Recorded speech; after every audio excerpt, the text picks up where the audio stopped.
దేవా, మీరు తప్ప నాకెవరున్నారయ్యా? నా దిక్కు నీవే కదా, నా ఆధారం నీవే కదా. నీవున్నావని ధైర్యంతోనే కదయ్యా నేను బ్రతుకుతుంది. నువ్వు ముఖం చాటిస్తే నేను ఎట్లా బ్రతకగలనయ్యా? నా ప్రార్థనకు నువ్వు జవాబు ఇవ్వకపోతే ఎలా ఈ భూమి మీద నేను మనగలనయ్యా?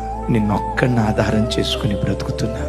నా ధైర్యమైన, నా నిరీక్షణైన, నా బలమైన, నాకుంటూ నా బ్రతుకులో ఒక విశ్వాసమైన అది మీరు ఒక్కళ్ళే యేసయ్యా. మీరు ముఖం చాటిస్తే నేను తట్టుకోలేనయ్యా, నేను తట్టుకోలేను. నేను నమ్ముకుని నిన్ను ఆధారం చేసుకుని బ్రతుకుతున్న వాడినయ్యా. నన్ను నేను పరిపూర్ణంగా నీకు అప్పగించుకుంటున్నా అని నీ ప్రయత్నాలన్నీ ప్రక్కన పెట్టి ఎప్పుడైతే ప్రభువుకు నిన్ను నీవు అప్పగించుకోవటం ప్రారంభిస్తావో అప్పుడు నీ పోరాట భూమిలో దేవుడు అడుగుపెట్టి తన పరాక్రమాన్ని నీ పట్ల కనపరచడం ప్రారంభిస్తాడు.